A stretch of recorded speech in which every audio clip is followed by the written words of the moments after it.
Hello friends, welcome to defence matrix. तो पिछले कुछ समय से हमारे द्वारा कोशिश करी जा रही थी कि चीज़ों को थोड़ा प्रोफेशनली हैंडल किया जाए और जो भी इन्फॉर्मेशन यहाँ से दी जाए उसको न्यूट्रल रहते हुए प्रोफेशनली डिलीवर किया जाए। जो लोग हमें शुरुआत से ही फॉलो कर रहे हैं जब से ये चैनल फॉर्म हुआ है, वो ये चीज़ जानते हैं कि ये एटीट्यूड हमारा शुरुआत से नहीं था।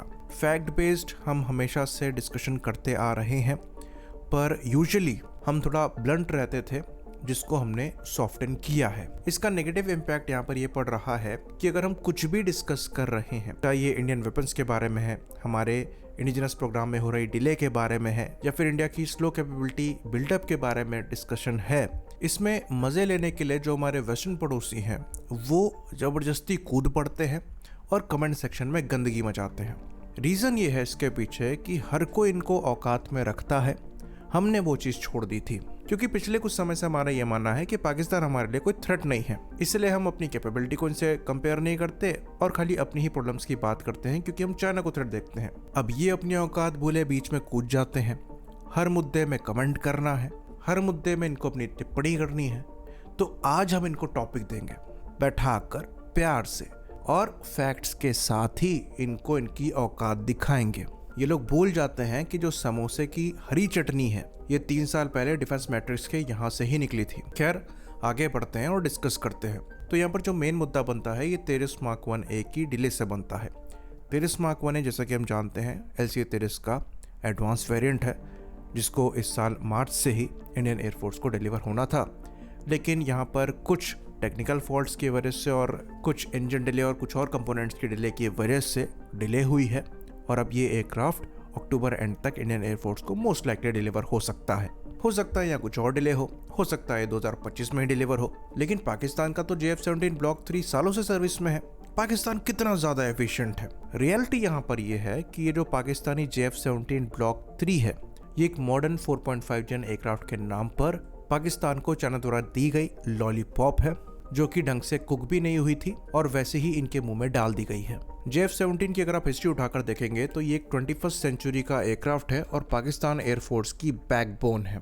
ये एकमात्र ऐसा 21st सेंचुरी का एयरक्राफ्ट होगा जिसकी टेक्नोलॉजी 20th सेंचुरी की थी और कई मामलों में कई 20th सेंचुरी के प्लेटफॉर्म भी इनसे ज्यादा कैपेबल हैं। तो ये एयरक्राफ्ट पहली बार 2003 में फ्लाई किया था और इनको सर्विस में 2007 में ही पाकिस्तान एयरफोर्स ने ले लिया था। 4 साल का टेस्टिंग प्रोसेस चला था और जब इनको सर्विस में इंडक्ट किया गया था तब ये एयरक्राफ्ट लिमिटेड कैपेबिलिटी के साथ ही इंडक्ट कर लिए गए थे। कहा यह जाता है कि उस समय ये एयर टू एयर कॉम्बैट में फाइट करने की कैपेबिलिटी भी पजेस नहीं करते थे। एक तरीके से प्रोटोटाइपिंग स्टेज में ही पाकिस्तान एयरफोर्स ने इनको इंडक्ट कर लिया था।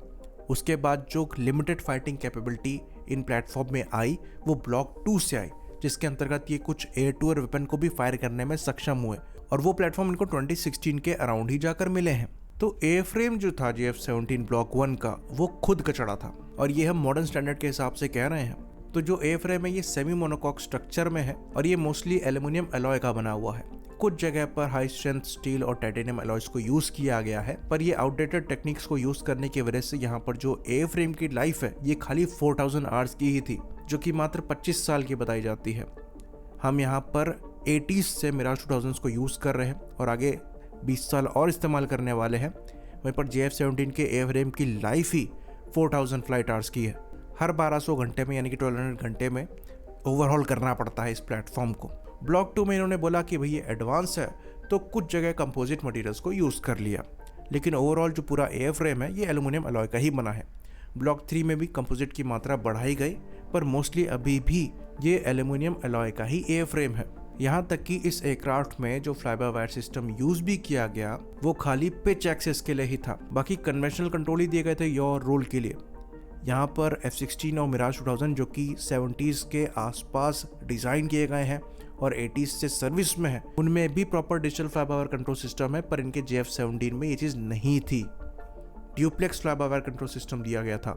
LCA-30 में ये ऑल एक्सिस और क्वाड रिडंडेंट है। यहाँ तक कि अगर कंपोजिट की बात करेंगे तो LCA-30 का जो 90% सरफेस एरिया है ये कंपोजिट मटेरियल का ही बना है और overall 45% by mass LCA-30 composite का है। एयर फ्रेम की लाइफ कंपैरेटिवली काफी ज्यादा है और मेंटेनेंस भी एयर फ्रेम का काफी कम है, जो कि मॉडर्न प्लेटफॉर्म की रिक्वायरमेंट है। वहीं पर JF-17 का जो बेस है वो शुरुआत से ही वीक है और ये टेक्नोलॉजी हमने इन हाउस डेवलप करी है।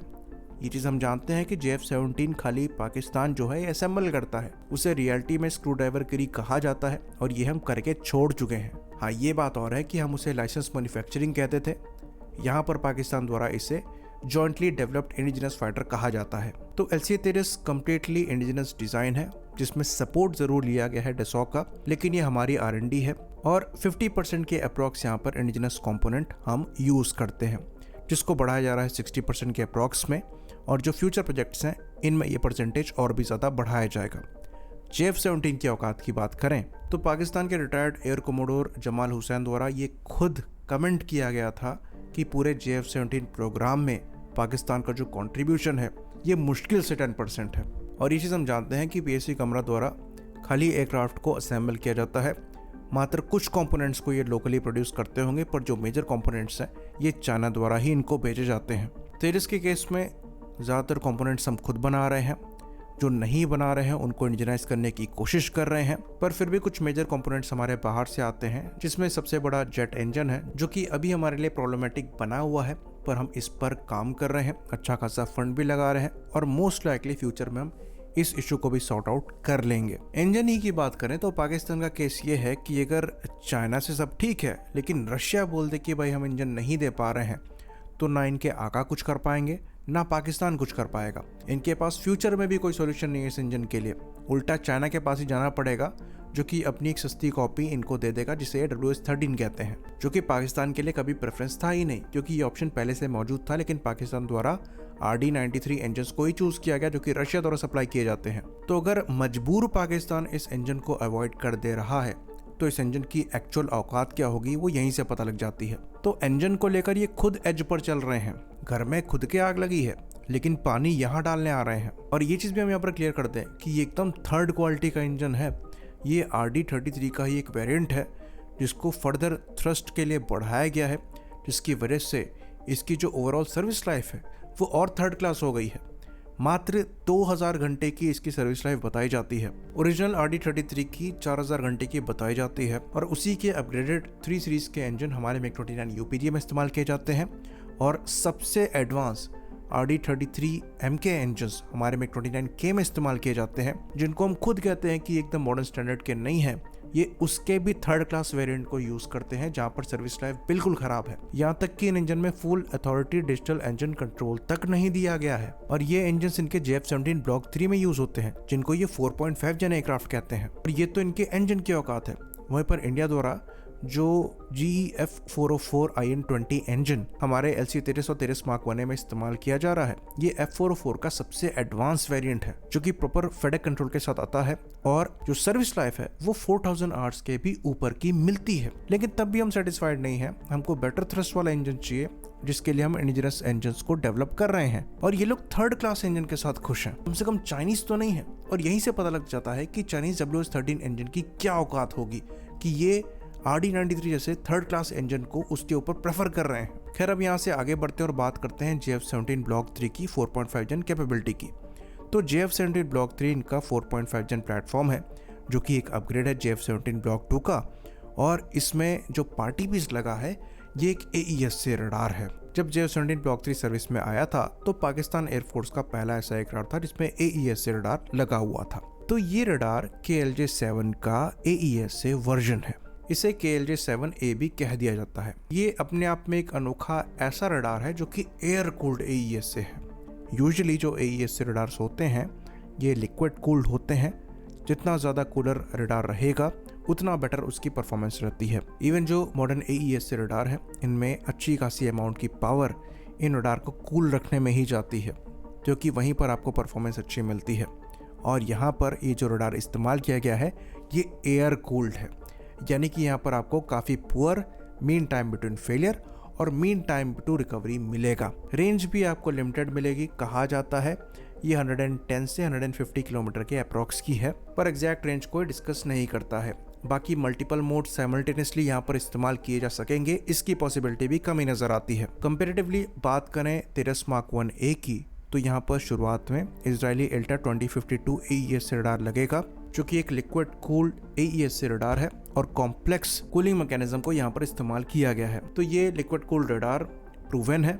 मल्टीपल मोड्स साइमल्टेनियसली यहाँ पर यूज किए जा सकते हैं और लॉन्ग रेंज में ये टारगेट को स्कैन कर सकता है। उत्तम, जैसा कि टेस्टिंग में प्रूव किया गया है, ये इससे भी ज्यादा बेहतर तरीके से परफॉर्म कर रहा है।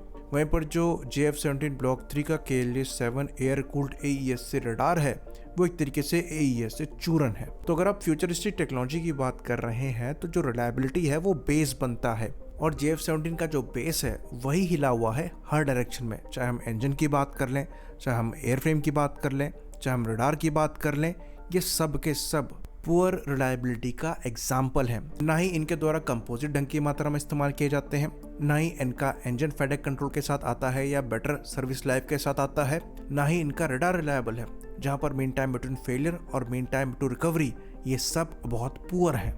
अगर आप JF-17 ब्लॉक 3 के प्रोग्राम को शुरुआत से फॉलो कर रहे हैं तो आपको पता लगेगा कि जो चूरन पाकिस्तान ने JF-17 ब्लॉक 3 को लेकर खाया है वो एक्चुअली एग्जाम्पल बनता है इस कहावत का कि बड़ी बड़ी बातें वड़ा पाव खाते।